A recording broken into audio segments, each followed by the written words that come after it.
विश्व को शांति का संदेश देने वाले महाकारुणिक तथागत भगवान बुद्ध एवं भारत देश में दोबारा फिर से भगवान बुद्ध के सद्धर्म को वापस लेकर के आने वाले परम पूज्य बोधिसत्व डॉक्टर बाबा साहब अम्बेडकर, इनको मेरा कोटि कोटि नमन है।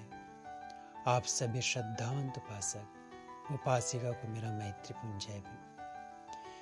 एक गांव में एक करोड़पति सेठ रहा करता था। वो सेठ काफी पैसा इकट्ठा कर रखा था। 80 करोड़ से भी ज्यादा की संपत्ति उसने जमा कर रखी थी। उसके यहाँ एक बेटे का जन्म हुआ। उसने अपने बेटे को कभी पढ़ाया लिखाया नहीं, कुछ भी नहीं किया, और बाद में उसी के जैसे ही जो अनपढ़ लड़की थी उसी के साथ कोई उसका विवाह करा दिया।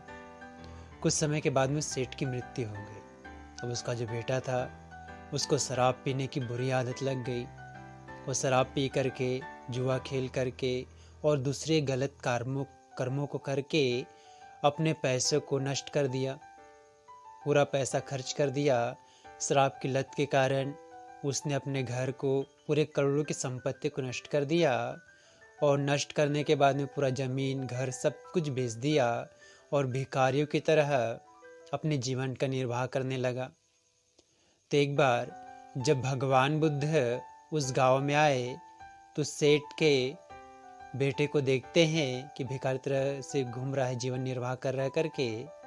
तो भगवान कहते हैं कि अगर इस व्यक्ति ने अपने पिता के संपत्ति को किसी कारोबार में लगाया होता, अच्छा व्यापारी होता, बिजनेस करता, तो ये इस गांव का, इस नगर का सबसे बड़ा धनवान सृष्टि हुआ होता। अगर इसने कुछ समय के बाद, आधे समय के बाद में अगर अपने होश को संभाला होता, अच्छे कारोबार या बिजनेस में अपने पैसे को लगाया होता, तो ये दूसरे नंबर का अच्छा बड़ा सृष्टि हुआ होता, धनवान व्यक्ति हुआ होता। अगर ये तीसरे बार अपने आप को समझता और इस पैसे को, अपनी संपत्ति को किसी कारोबार या बिजनेस में लगाता, व्यापार में लगाता, तो ये तीसरा बड़ा धनवान व्यक्ति होता।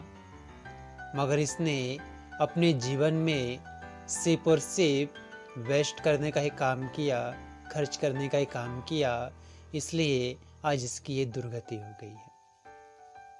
भगवान कहते हैं अगर ये पढ़ा लिखा होता, इसके माता पिता ने इसको पढ़ाया लिखाया होता, और जिससे कि शादी करे लड़की अगर वो भी पढ़ी लिखी होती, तो ये दोनों ही अपने जीवन का अच्छी प्रकार से निर्वाह कर सकते थे, प्रज्ञा के साथ में जीवन समझ सकते थे। मगर अनपढ़ होने के कारण और पढ़ाई लिखाई ना करने के कारण दोनों ही अपने जीवन को समझ नहीं सके, ना प्रज्ञा प्राप्त कर सके, ना विद्वान हो सके, ना समझदारी आई। इसलिए अपनी अज्ञानता के कारण इन लोगों ने अपने पैसों को ही बर्बाद कर दिया और आज इस प्रकार से जीवन निर्वाह कर रहे हैं। इसलिए मनुष्य को हमेशा ही से ज्ञान को, प्रज्ञा को, शिक्षा को प्राप्त करते ही रहना चाहिए, सीखते ही रहना चाहिए, क्योंकि धन तो कोई भी चोरी करके ले जा सकता है, मगर ज्ञान या प्रज्ञा को कोई चोर नहीं चुरा सकता है। ये सिर्फ ज्ञान प्राप्त करने वाले के ही पास में रहता है। इसलिए मनुष्य को शीलवान, सदाचारी, नेक और विद्वान होने के लिए शिक्षा को प्राप्त करना बहुत आवश्यक है। इसलिए शिक्षा को सदैव महत्व दें। आप सभी ने धम्मपति की कथा को सुना, इसलिए आपका भगवान बुद्ध, उनके धम्म संघ के प्रभाव से आपका, आपके परिवार के प्रत्येक सदस्य के जीवन का हर एक पल सुखपूर्वक बीते, प्रसन्नतापूर्वक बीते, मंगलमय हो, कल्याणमय हो। आप सभी स्वस्थ रहे, सुखी रहे, खुश रहे। आप सबके मन में मैत्री का विकास हो, सबका मंगल हो, कल्याण हो। भवतु शब्द मंगलं रक्षन्तु शब्द देवता सब बुद्धानुभावेन सदा शुद्धि भवन्तु ते। भवतु शब्द मंगलं रक्षन्तु शब्द देवता सब धम्मानुभावेन सदा शुद्धि भवन्तु ते।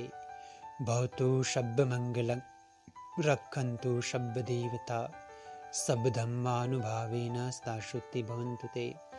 भवतु शब्द मंगलं रक्षन्तु शब्द देवता सब संघानुभावेन सदा शुद्धि भवन्तु।